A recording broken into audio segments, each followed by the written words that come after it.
Assalamualaikum warahmatullahi wabarakatuh. Perkenalkan, nama saya Rizka Nabila Azwa dari kelas MI 4A. Di sini saya akan mereview dari mata kuliah Rancang Bangun Jaringan Komputer. Di sini kita akan menjelaskan yaitu materi VLAN. Nah, yang pertama itu ada apa itu VLAN? VLAN adalah Virtual Local Area Network, yaitu adalah teknologi yang digunakan dalam jaringan komputer untuk mengelompokkan perangkat ke dalam jaringan logis. Meskipun secara fisik mereka berada dalam jaringan yang sama, VLAN memungkinkan segmentasi jaringan tanpa harus menggunakan perangkat fisik yang berbeda sehingga meningkatkan efisiensi dan keamanan jaringan. Konsep dasar VLAN secara default. Konsep dasar VLAN secara default, semua perangkat dalam jaringan switch berbagi suatu dominan broadcast. Artinya, jika satu perangkat mengirimkan broadcast, semua perangkat akan menerima pesan tersebut. Dengan VLAN, jaringan dapat dibagi menjadi beberapa segmen kecil, sehingga mengurangi jumlah broadcast yang tidak dapat perlu meningkatkan kinerja jaringan. VLAN bekerja pada layer 2, yaitu data link layer dari model OSI, yang berarti VLAN mengelompokkan perangkat berdasarkan MIC address dan bukan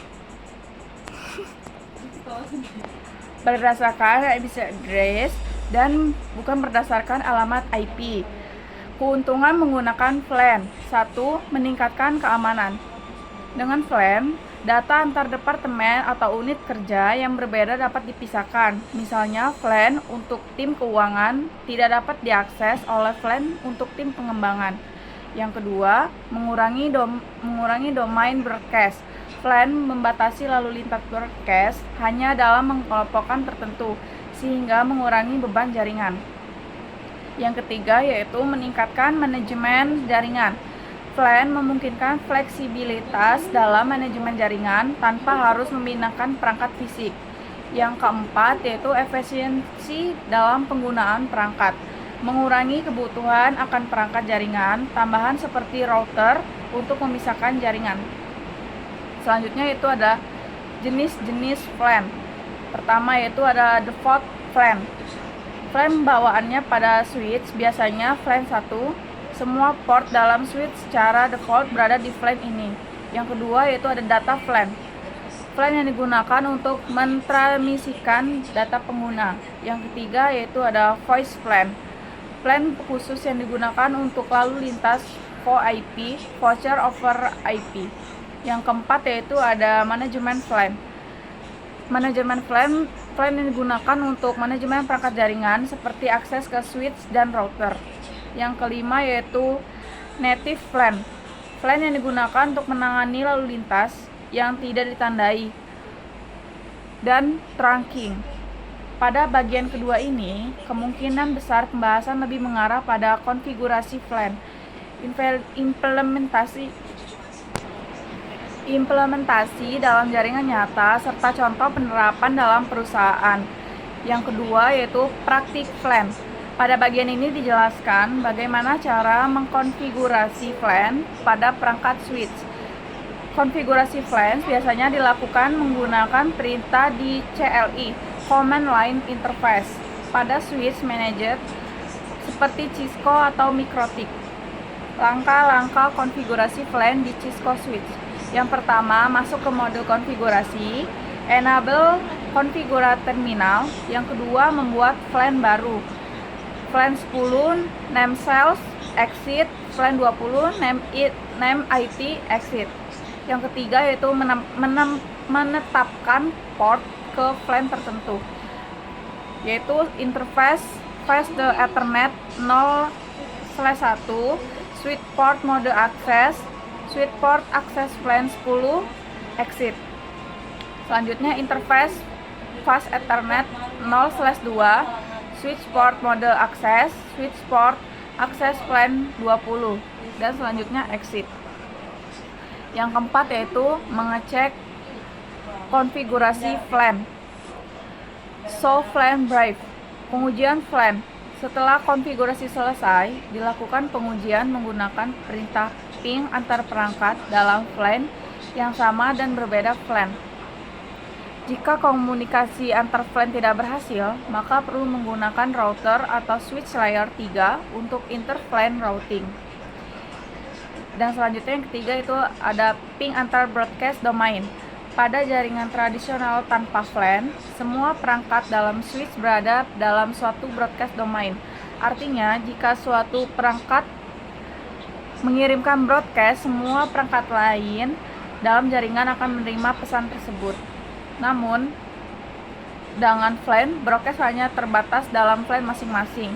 Jika ada dua perangkat di VLAN yang berbeda, mereka tidak dapat berkomunikasi secara langsung tanpa bantuan perangkat layer 3 seperti router atau switch layer 3.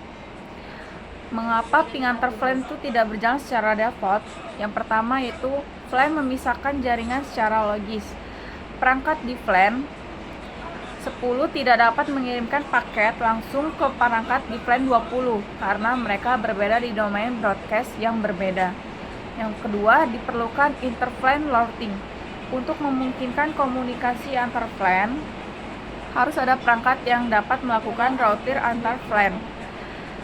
Cara menghubungkan VLAN yang berbeda atau inter-VLAN routing.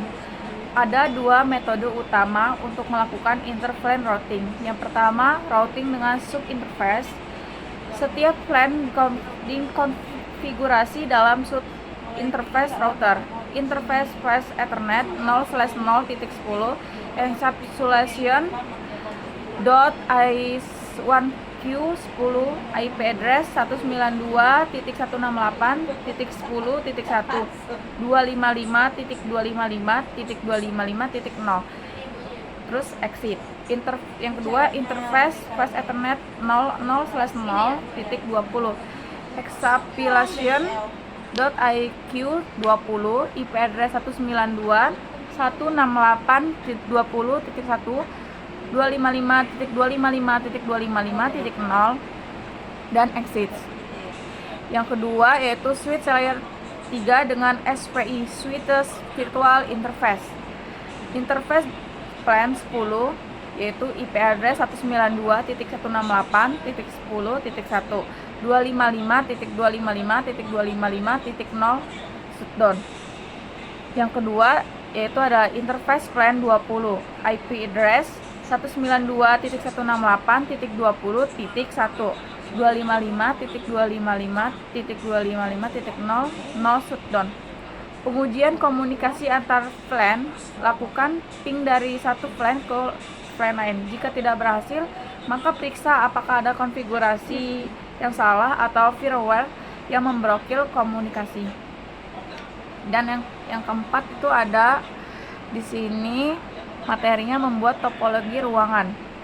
Bagian ini memungkinkan besar yang pembahasan pembuatan topologi jaringan yang lebih kompleks menggunakan VLAN dan trunking.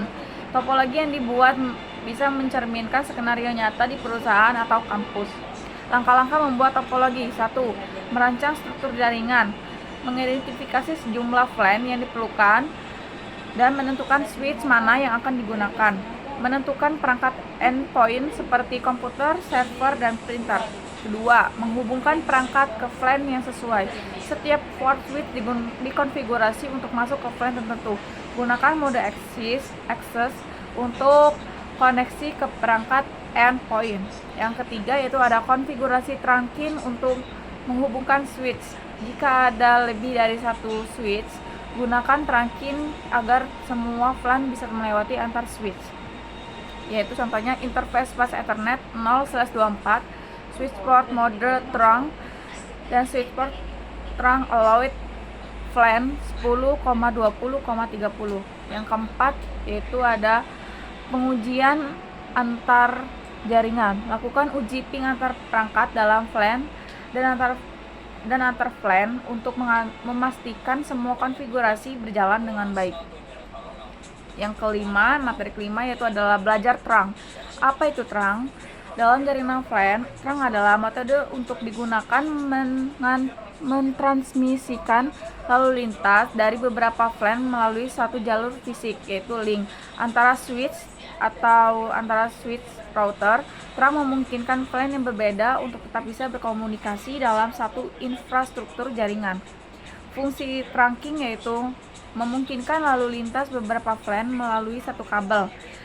Digunakan untuk komunikasi antara switch dan lingkungan multi-switch, dan dapat digunakan untuk menghubungkan switch ke perangkat lain seperti router atau switch atau server yang mendukung VLAN. Selanjutnya yaitu adalah konfigurasi trunking pada Cisco switch.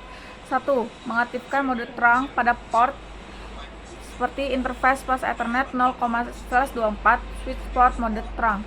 2. Mengatur VLAN yang diizinkan dalam trunk. Switch port trunk allowed VLAN 10,20,30. 3. Mengecek status trunking. Show interface trunk. Trunk menggunakan protokol 1IEEE 802.1IQ untuk menandai paket VLAN saat melewati link trunk. Yang keenam, belajar allowed trunk. Pada konfigurasi pada dasar trunking, secara default semua VLAN dapat melewati trunk, namun dapat banyak kasus kita hanya ingin mengizinkan VLAN tertentu agar tidak ada lalu lintas yang tidak diperlukan melewati trunk. Cara membatasi VLAN dan dalam trunk, gunakan perintah berikut, yaitu interface Ethernet 0,/24 switch port trunk allowed VLAN 10,20. Dengan konfigurasi ini, hanya VLAN 10 dan 20 yang bisa melewati trunk, sedangkan VLAN lainnya diblokir.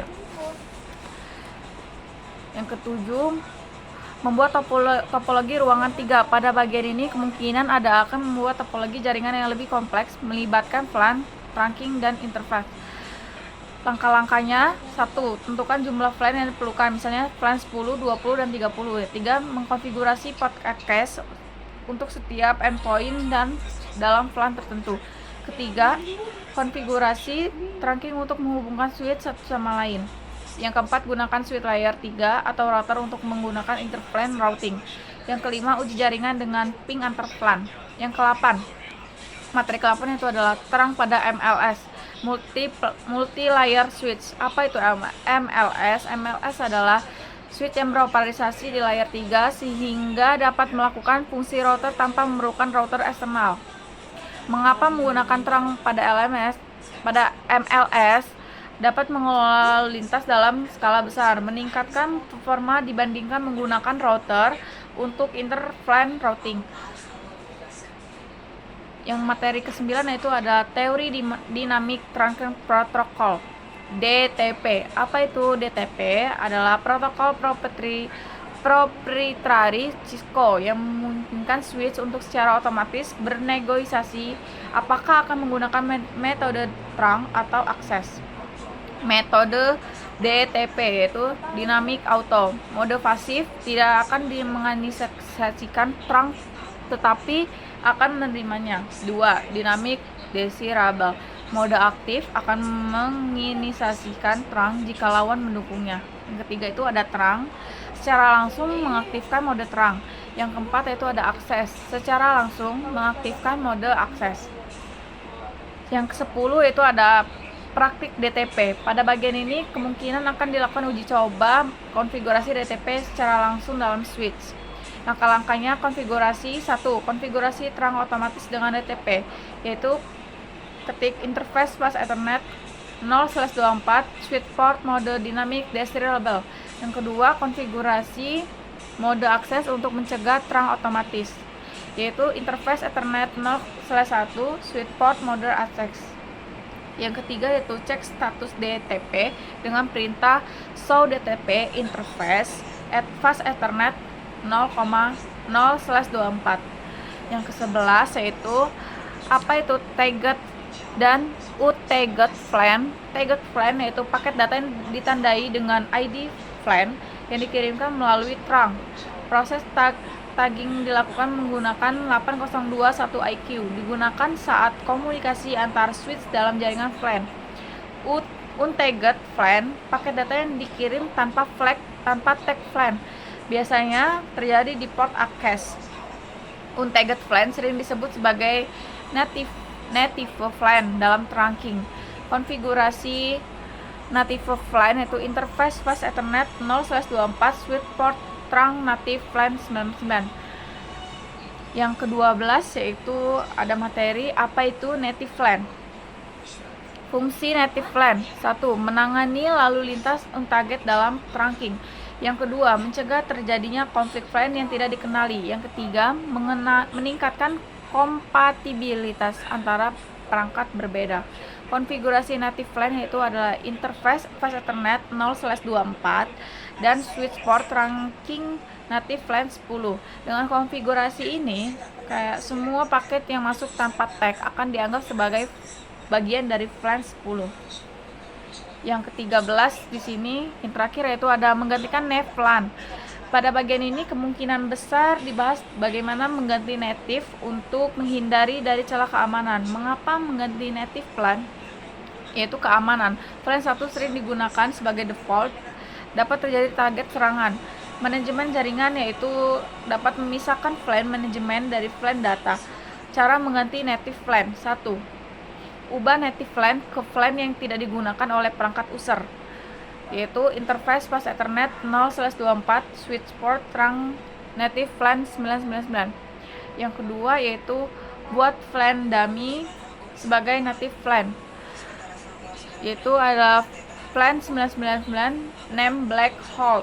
Dengan mengganti native plan ke plan yang tidak digunakan, kita tidak dapat meningkatkan keamanan jaringan dan mencegah serangan plan hopping.